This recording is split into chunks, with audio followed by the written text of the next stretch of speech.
Et si je te disais que ton grenier est peut-être plus rentable que ton livret A?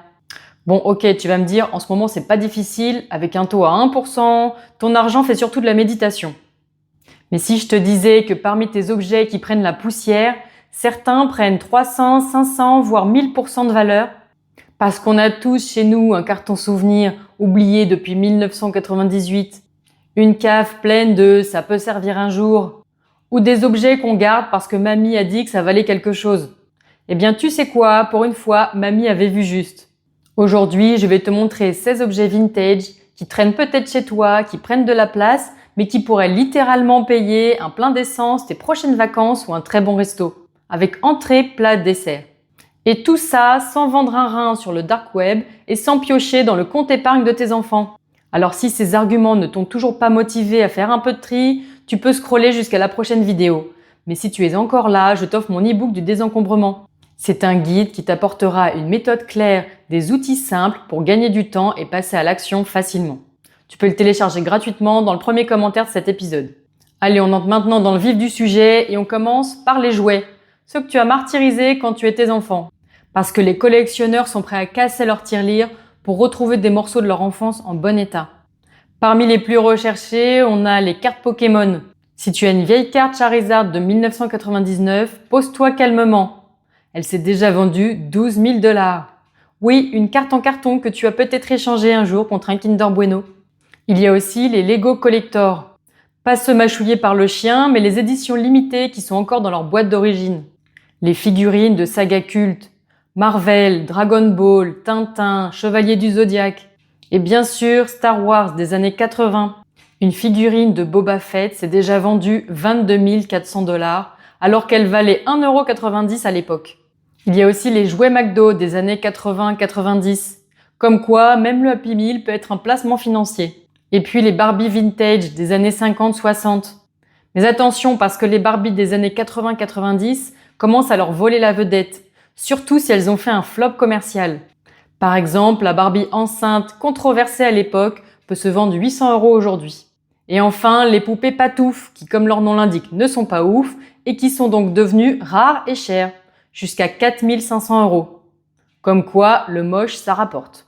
Et avant de continuer et de passer au point numéro 2, n'oublie pas de t'abonner à ma chaîne pour ne pas rater mes prochains conseils. Et au passage, un petit like, ça fait toujours plaisir. Merci beaucoup. En numéro 2, on a les jeux vidéo et les consoles rétro. C'est officiel. Jouer à la console ne rend pas toujours idiot, parfois ça rend riche. Aujourd'hui, les consoles des années 80-90 s'arrachent, comme la PlayStation, la Super Nintendo ou la Sega Master System. Par exemple, la première Game Boy, sortie en Europe en 1990, s'échange à environ 2500 €. Et même la Nintendo 64 en parfait état de fonctionnement peut se négocier autour de 3000 €. Sans oublier les jeux emblématiques comme Zelda, Donkey Kong. Si tu as une édition limitée dans son emballage d'origine, tu peux espérer le revendre entre 1000 et 40 000 €. Et tiens-toi bien, un jeu du premier Super Mario Bros de 1985 s'est vendu 10 000 $. Alors, on aurait dû écouter papa quand il disait « fais attention à la boîte ». En numéro 3, il y a les jeux de plateau. Les amateurs de jeux de société adorent retrouver des éditions complètes et bien conservées de leurs jeux préférés. Par exemple, l'Île Infernale, version 1986, peut valoir aujourd'hui 400 €. Et dire que tes parents l'ont payé en francs à l'époque, moins cher que le prix d'une margarita aujourd'hui? Moralité, ne perds plus les pions, garde bien les règles et prends bien soin de la boîte. En numéro 4, il y a les bandes dessinées et les livres anciens. Si tu conserves dans ta cave ou ton grenier des bandes dessinées de Tintin, Lucky Luke, Tarzan, Captain America ou encore Astérix, il est temps de les dépoussiérer. Et les éditions les plus précieuses sont celles publiées entre 1930 et 1979. Par exemple, Tintin au pays des soviets publié en 1930 et Tintin au Congo publié en 1931. Même combat pour les livres des premières éditions de romans cultes qui sont devenus célèbres par la suite. Par exemple, le premier Harry Potter publié en 1997 en seulement 500 exemplaires. Il s'est vendu environ 25 000 € aux enchères. En numéro 5, il y a les pièces et les billets anciens. Certains billets au numéro de série spécifique peuvent valoir bien plus que leur valeur faciale. Une simple pièce de 2 € frappée par la principauté de Monaco peut valoir plus de 500 €. Et plus étonnant encore, les pièces de 2 centimes émises par le Vatican avant 2004 sont estimées à 650 €. Et ce qui fait grimper encore plus le prix, c'est les événements spéciaux, les tirages limités et même les erreurs de frappe. Et enfin, si tu possèdes un sachet bleu scellé du fameux kit de démarrage de l'euro qu'on pouvait acheter à l'époque contre 100 francs, aujourd'hui il coûte plusieurs centaines d'euros et il vaudra certainement encore plus dans les années à venir. Et si tu veux une estimation de tous ces objets qui dorment chez toi et qui prennent la poussière, j'ai trouvé des sites et des applications dédiés à ça. Je te mettrai les liens juste en dessous dans la description de l'épisode. En numéro 6, il y a les timbres et les cartes postales anciennes.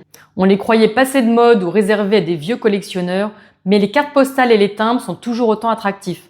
Par exemple, un timbre imprimé au 19e siècle s'est vendu en 2014 à plus de 7 millions d'euros. Ça vaut le coup de vérifier ses enveloppes. Et plus l'oblitération est discrète et plus le timbre vaut cher. Et à mon avis, vu le déclin des courriers papier qui sont remplacés par les emails, je suis prête à parier qu'ils vont reprendre de la valeur. En numéro 7, il y a les articles militaires. Médailles, uniformes, journaux historiques. Ce genre d'objet a une valeur inestimable parce qu'ils sont le témoignage d'une époque, d'une mémoire et même de l'intimité de la personne à qui ils ont appartenu. En numéro 8, il y a les disques vinyles. Ils ont longtemps été relégués au fond des placards, mais aujourd'hui, ils connaissent un regain d'intérêt spectaculaire. En particulier si le chanteur ou le groupe n'existe plus. Parmi les plus recherchés, on a Bruce Springsteen, The Rolling Stones, les Beatles, Pink Floyd, Led Zeppelin ou même Genesis. Et franchement, qui aurait cru qu'un 33 tours de Julio Iglesias des années 90 pourrait aujourd'hui valoir plus de 700 €. Et même la pochette seule peut valoir une fortune. Par exemple, lors de la sortie de Yesterday and Today par les Beatles en 1966, la pochette, qui était surnommée la pochette bouchée, représentait le groupe avec des poupées décapitées et des morceaux de viande. Évidemment, elle a été controversée et rapidement censurée, et résultat, il en existe très peu. Et l'une d'elles s'est vendue 210 000 €. Bon, ok, c'est un exemplaire dédicacé par John Lennon, mais quand même. Et si à ce stade de la vidéo, tu te sens chaud bouillant pour désencombrer toute ta maison, tu peux tester l'application Empty. Elle t'aidera à te poser les bonnes questions, à voir tes progrès pièce par pièce, et à te programmer des rappels doux et bienveillants pour garder le rythme.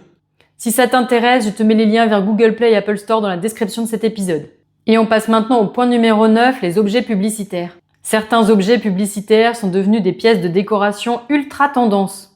Par exemple, les canettes ou les bouteilles en verre Coca-Cola en édition limitée. Les vieilles enseignes publicitaires en métal. Et les affiches de films originales, par exemple l'affiche Metropolis de 1927, s'est vendue plus d'1 million d'euros. Ou encore les vieilles plaques de rue. Celles que tu peux retrouver dans ton grenier, pas celles empruntées à la mairie. En numéro 10, on a les meubles vintage. Les meubles de nos grands-mères n'ont pas dit leur dernier mot. Devine qui revient en force sur le devant de la scène? Les chaises bistrot, les fauteuils en rotin, les meubles en formica et même les lampes design des années 60. Alors avant de repeindre un meuble vintage, pense toujours à vérifier sa cote. Parce que cette transformation pourrait être un crime contre le design. En numéro 11, il y a la vaisselle et les objets de cuisine. Bien sûr, les porcelaines de Sèvres ou de Limoges sont toujours très recherchées. Mais il y a d'autres pépites. Par exemple, l'argenterie, les cocottes Le Creuset avec des couleurs recherchées et les moulins à poivre à l'ancienne. En numéro 12, on a les vieilles bouteilles d'alcool. Le whisky, le cognac, le vieux vin, ils ne sont pas seulement bons à boire, ils peuvent aussi faire exploser ton compte en banque. Et plus c'est vieux, plus c'est précieux. Résultat, un Romanée Conti de 1945 s'est vendu aux enchères 482 000 €. Comme quoi, le vin, c'est pas juste pour trinquer, c'est aussi un bon placement. En numéro 13, il y a les objets de sport. La culture du sport est très présente aux États-Unis et dans d'autres pays du monde aussi. Alors, les maillots portés par des joueurs, les balles dédicacées et même les cartes NBA ou Panini peuvent valoir une belle somme d'argent. Par exemple, le maillot que portait Maradona pour la Coupe du Monde de 1986 a été adjugé à 9,3 millions de $. En numéro 14, il y a les appareils électroniques. Alors j'ai une mauvaise et une bonne nouvelle pour toi. Ton tout premier iPhone est maintenant considéré comme vintage. Mais la bonne nouvelle, c'est qu'il peut te rapporter plusieurs milliers d'euros s'il est encore fonctionnel et dans sa boîte d'origine. Même principe pour les ordinateurs de première génération comme l'iMac G3 sorti en 1998. Pour te donner une idée du potentiel, la première édition d'un ordinateur Apple s'est envolée à 900 000 $. Ça fait une belle somme d'argent pour un truc qui va même pas sur Netflix. En numéro 15, il y a les appareils photo. Depuis que nos smartphones prennent des photos, on imagine que ces vieux machins ont complètement disparu de la circulation. Mais tu veux que je te dise les mots qui font rêver les collectionneurs? Leica, Kodak, Polaroid. Et même certains objectifs peuvent valoir plus cher que l'appareil photo en lui-même. Alors vérifie sa cote avant de l'enfermer dans une boîte à chaussures et de la mettre au fond d'un placard. Et enfin, dernière catégorie, les vêtements et accessoires de mode. Tu pensais que ce blouson en cuir façon Top Gun ou ce sac à main de mamie ne valait plus rien? Grave erreur. Une veste Levi's des années 70 peut valoir plus de 400 €. Un sac Dior ou Chanel vintage peut valoir plusieurs milliers d'euros même s'ils sont encore la naphtaline. Et même les chaussettes collector de certaines marques peuvent se revendre. Oui oui, des chaussettes. Le style n'a pas de limite. Mais soyons bien clairs. Cette vidéo n'est pas là pour t'inciter à tout garder, pour devenir un collectionneur compulsif ou pour vivre dans un musée. Elle est là pour te motiver et t'encourager à trier intelligemment. Parce qu'aujourd'hui, le taux du livret A est à 1%, l'essence à 2 € et le stress coûte cher. Et pendant ce temps-là, tu as peut-être de l'argent qui dort chez toi sous forme d'objets. Alors souviens-toi que moins d'objets, c'est plus d'espace, moins de stress et parfois plus d'argent. Parce que ce que tu vois toi comme du bazar, un collectionneur, lui, il le cherche peut-être depuis plus de 10 ans. Alors si cette vidéo t'a motivé pour mettre le nez dans ton grenier dès ce week-end, n'oublie pas de liker, de t'abonner à ma chaîne, de télécharger mon bonus dans le premier commentaire et de tester l'application Humpty. En attendant, je te remercie d'être resté jusqu'au bout et je te dis à bientôt dans ma prochaine vidéo.